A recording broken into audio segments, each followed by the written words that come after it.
애터미에서 성공할 수 있는 이 객관적 조건은 다 갖추고 있습니다. 그러면 객관적 조건이 갖추어져 있다고 해서 모두 100% 성공하는 것은 또 아닙니다. 절대로 그렇게 되는 게 아니에요. 그러면 객관적 조건이 되어 있는데 안 된다는 건 그게 무슨 얘기예요? 자기 주체적 조건이 안 된 거예요. 다시 말하면 자신의 휴먼 캐피탈이 부족한 겁니다. 그래서 모든 성공 여부는 자본에 달려 있습니다. 자본. 내가 가진 자본이 어느 정도인가. 뭐 돈을 가졌느냐, 건물을 가졌느냐 그런 얘기가 아니고 내 휴먼 캐피탈, 내 몸뚱이 내에 체화된 자본이 어느 정도인가. 그러면 그 자본 중에서 가장 중요한 자본이 무엇이냐? 이건 지금 심리학자들이 치열하게 연구하고 있죠. 과거 19세기, 20세기 중반만 하더라도 IQ라고 생각했습니다. IQ. 그때는 IQ가 맞아요. 그때는 IQ만 높으면요 평생 잘 먹고 잘 살고 존경받으며 살았어요. 법조문 달달 외워가지고, 물론 법조문만 달달 외우는 건 아니지만은 사법고시 합격하면 어때요? 판검사 되면 평생 존경받으며 잘 살아요. 의사 되면 평생 의사 선생님은 잘 살아요. 지금 사법고시 변호사 사법연수원 나온 사람들 거의 40%가 백수죠. 의사 거의 절반이 망해요. 안 됩니다. 그래서 이제 그러면 IQ가 성공 요인이 아니라면은 도대체 인간의 일생을 설명할 수 있는 변수는 무엇인가에 관심을 갖지 않을 수가 없어요. 최근에 많은 학자들이 결론이 나왔죠. 열정과 끈기입니다. 열정과 끈기. 어떤 난관도 굴복하지 않고 그것을 이겨내는 극기력, 끈기, 그리고 열정. IQ가 높다고 열정이 있는 게 아닙니다. IQ 있는 사람이 인내심 강한 거 아니에요. 그래서 IQ가 아무리 높아도 인내심과 열정이 없으면 사회적 성공이 불가능하다 하는 게 학자들의 대체적인 결론입니다. 애터미 사업이 그렇게 어려운 건 아닙니다. 그런데 사람 상대하기가 무척 어려워요. 만나면 속을 뒤집어 도는 사람이 있어. 그걸 참아야 된다고. 이게 지금 고난이에요, 고난. 그러니까 애터미 사업의 성공 여부는 객관적 조건과의 싸움이 아니고 나와의 싸움이에요. 나. 그래서 오늘 설명드리려고 하는 건 이런 것과 관계되는 거예요. 자제력, 경청, 결단력 이런 것과 관계되는 설명을 드리려고 합니다. 지난 시간에는 거하지옥, 진시황, 항우, 유방, 한신 이런 사람들이 어떻게 그렇게 됐는가에 대해서 설명을 드렸습니다. 오늘은 이제 시대를 조금 넘어서 이제 한나라 초기 이야기를 이제 한나라 말기 이야기로 예를 들어서 설명드리려고 하겠습니다. 어르신들 다 아시죠? 삼고초려. 삼고초려. 이것은 유비가 총나라 임금, 총나라 군주였던 유비가 제갈량의 처갓집을 3번 찾아가서 겨우 모셨다. 요 뜻이에요. 요 뜻. 자, 그런데 이 당시에 조조, 손권, 유비가 다투게 되는데 유비가 덕 있는 사람이고 유비 밑에는 관우, 장비, 조자룡이라는 아주 범 같은 장수들이 있어요. 일당만의 장수들입니다. 그런데 계속 조조한테 깨져. 계속 조조한테 깨져서 계속 도망다녀. 그러니까 요 사마이 선생이 뭐라고 그러냐면은 봉룡과 봉추 중 한 사람만 얻어도 천하를 얻는 것은 시군중 먹기다 이렇게. 그런데 봉룡과 봉추가 누군지 유비는 몰라. 그러니까 이 근처에 지금 봉룡이 와 있으니까 찾아보라. 그러고 안 가르쳐줘. 나중에 서서라는 사람이 유비한테 가서 봉룡이 제갈량이라는 걸 가르쳐줘. 그런데 그 제갈량에 대해서 유비나 관우나 장비가 들어본 적이 없는 인물이야. 들어본 적이 없어. 그래서 삼형제가 묻습니다. 도원결의에서 삼형제가 되죠. 나이가 누가 많은지도 몰라. 지금 역사적으로 아마 관우가 제일 나이가 많았을 걸로 그렇게 추정이 되는데, 그래도 유비가 황손이잖아요. 그래서 유비가 형님이 되고 관우 두 번째, 세 번째 장비가 된 거예요. 그래서 사마이 선생한테 이 사람이 묻습니다. 그 제갈량이라는 놈이 어떤 놈이요? 그러니까 관중이나 아기보다 낫다. 관중은 이런 관포지교란 말을 들어봤을 겁니다. 제 나라의 재상이었습니다. 제 나라를 패권 국가로 올려버린 사람이 관중이라는 사람이. 아기는 연나라, 연약했던 연나라, 그 당시 강한 진나라와 제나라가 있는데, 아기 장군은 그 약한 허약했던 연나라 군사를 이끌고 제나라를 격파해버린 그런 아주 불세추루 명장이에요. 이거보다 낫다 그런단 말이에요. 그리고 책사로서는 강태공, 제나라의 시조죠. 무왕을 도와서 주나라를 세운 강태공, 그리고 한나라 한고조를 도와서 한나라를 만든 장자방보다 낫다 이래버려. 그러니까 삼형제가 기를 초풍한다. 뭐 그런 인간이다 있다 이거야. 그런 인간이 있다 이거야. 그러니까 이제 제갈량이 그 군에 산다는 걸 알고 삼형제가 찾아갑니다. 찾아가는데 이때부터 역사가 시작되는 거예요. 자, 이때 제갈량의 나이는 만 26세. 유비, 한나라의 황손이자 총나라의 군주인 유비의 나이는 만 46세. 20년 차이야. 제갈량은 백면서생, 어디서 뭘 하다 굴러먹다 나온 젊은인지 모르는 인물이라고.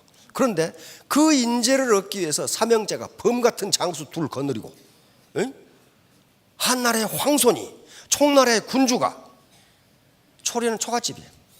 초가집을 찾아가는 거예요. 근데 제갈량은 어떻게 했어요? 가을에 찾아왔는데 나가버리고 없어. 왜? 제갈량은 이분들이 온다는 걸 아는데 나가버리고 없어. 그래서 이번에는 없으니까 이 동자에게 우리가 다시 올 테니 제갈량이 들어오면 연락을 해달라. 에? 그래서 제갈량이 집에 있다고 연락을 했어. 그때가 한겨울이야. 삼형제가 털털 걸어가지고 눈 펄펄 맞으면서 갔는데 또 어디 가버리고 없어. 어디로 갔냐는 게 모르겠대. 분명히 있다는 걸 알고 왔는데 가버렸어.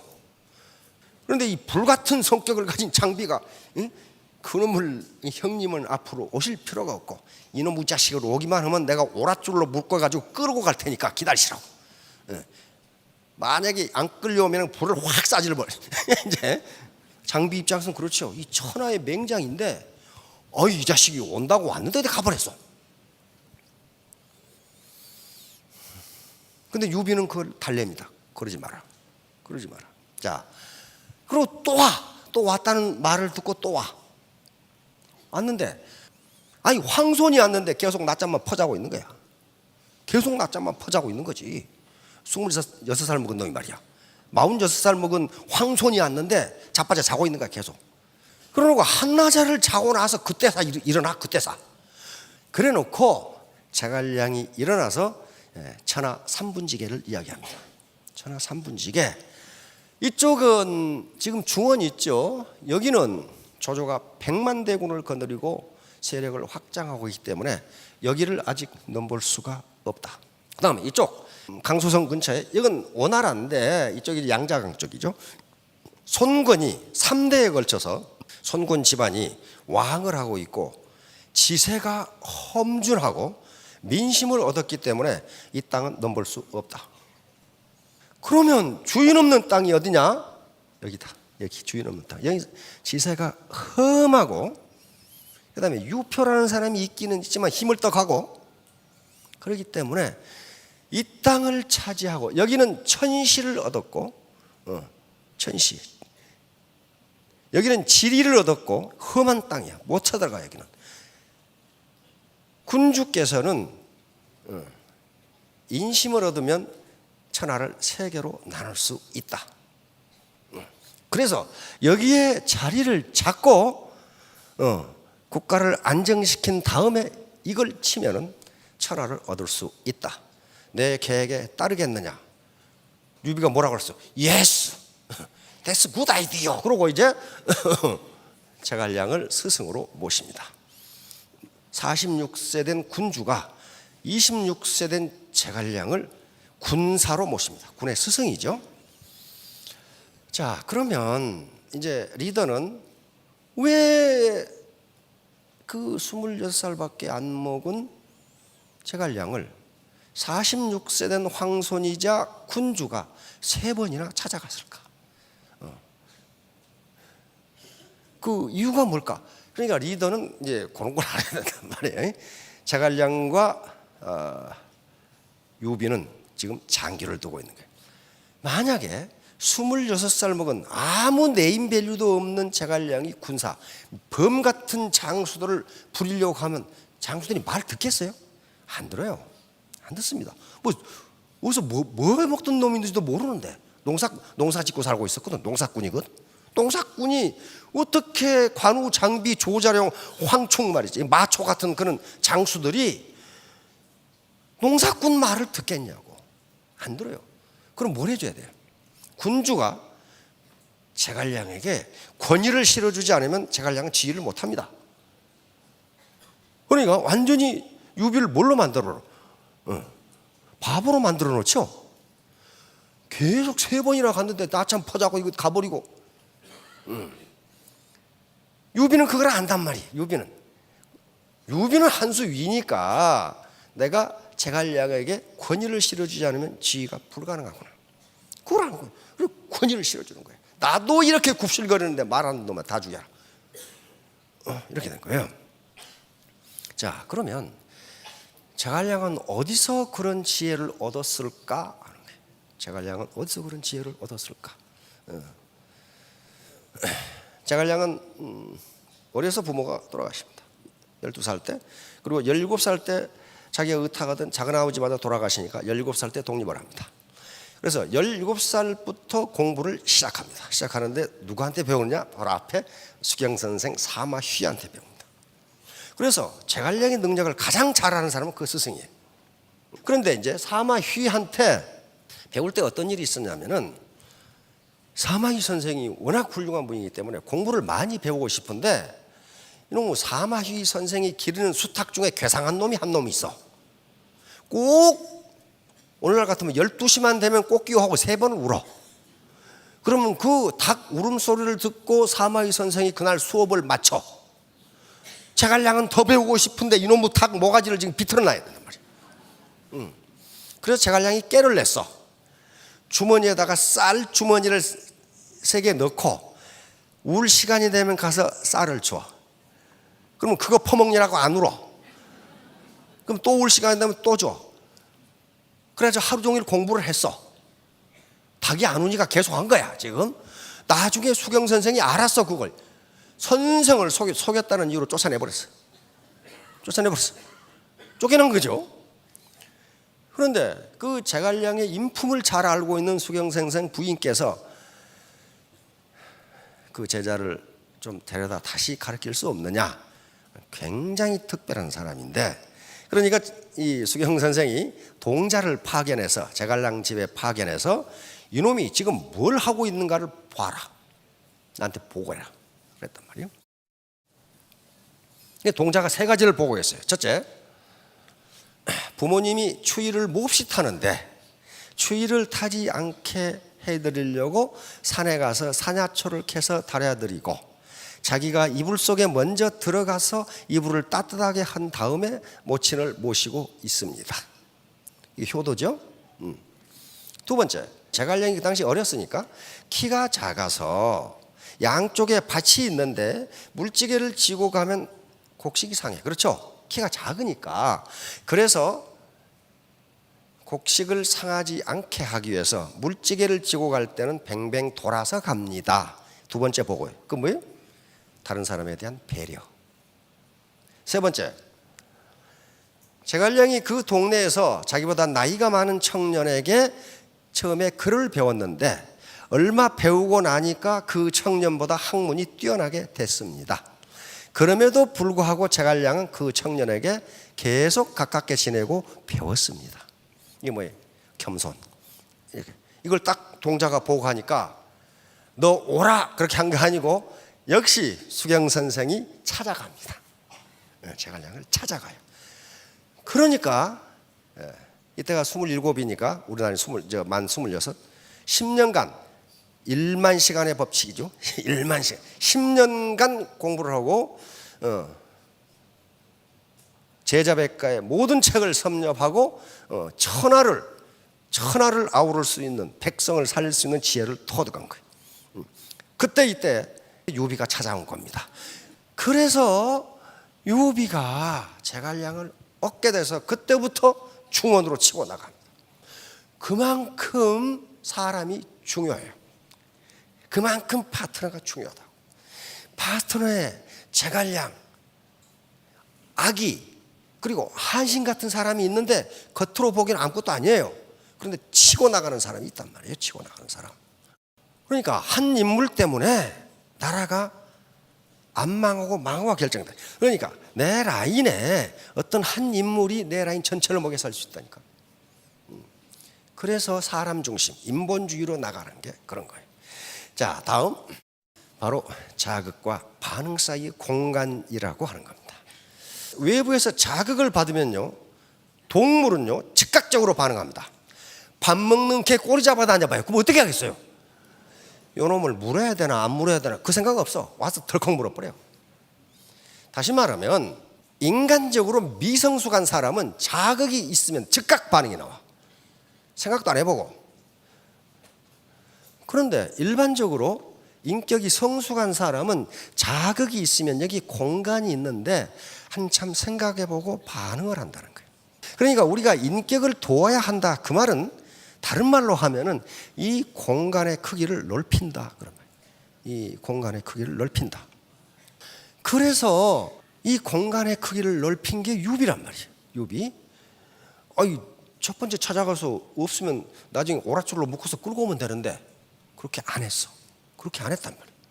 황손인 유비가 이렇게 했다는 것은 자극과 반응 사이의 공간이 굉장히 넓었던 인물이. 그러니까 일국의 왕이 될 만한, 황제가 될 만한 인물이에요. 절대로 사람의 마음은 돈이나 권력으로 얻을 수 없습니다. 돈이나 권력으로 절대로 안 돼요.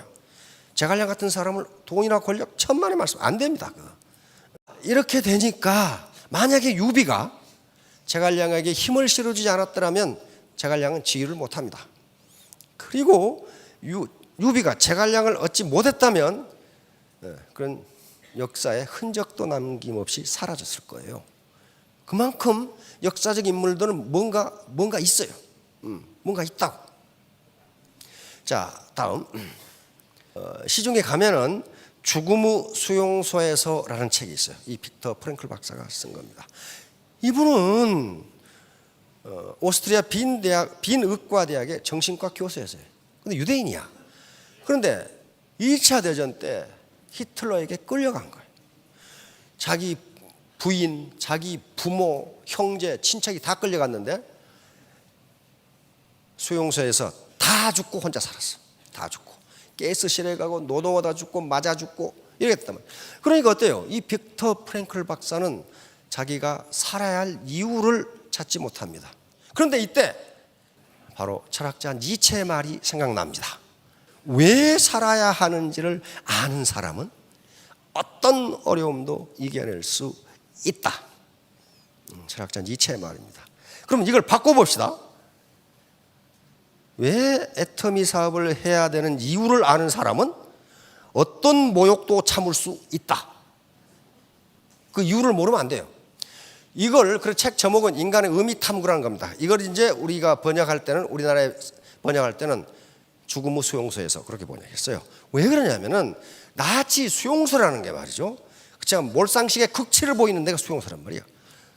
이렇게 아주 난폭하고 몰상식한 상황에서 이 경험을 한 정신과 교수는 자기밖에 없다는 거예요.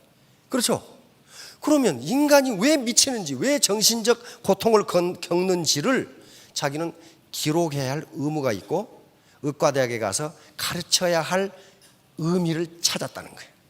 그래서 기록하기 시작한 거예요. 그런데 이분이 나오면서 자기가 치료를 해보니까 인간이 어떤 정신적 스트레스 또는 막 헤매는 것은 자기가 왜 살아야 되는지 삶에 대한 의미를 잃어버릴 때 그런다는 거예요.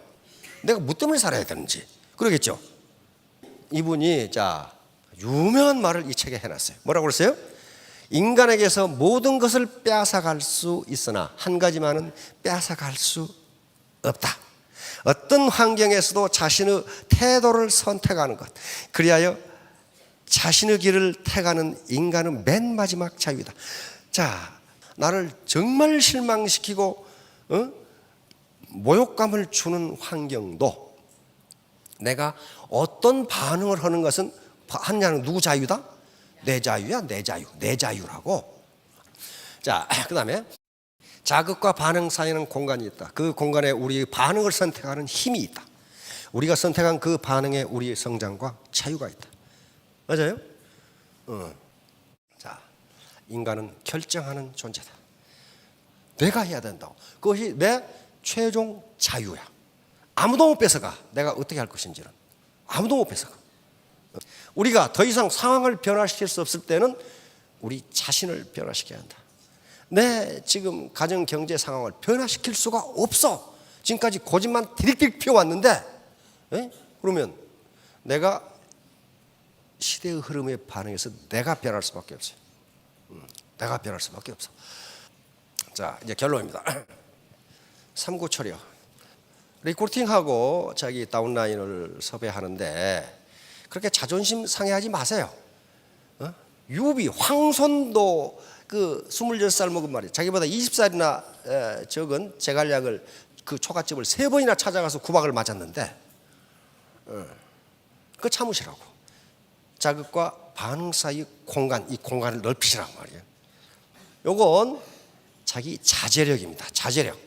요즘 학자들이 인간의 일생을 결정하는 가장 중요한 요소로 치고 있는 게 자제력이에요. 셀프 컨트롤이에요. 자제력. 내가 나를 통제할 수 있는 힘이란 말이에요. 내가 나를 통제할 수 있어야 돼요.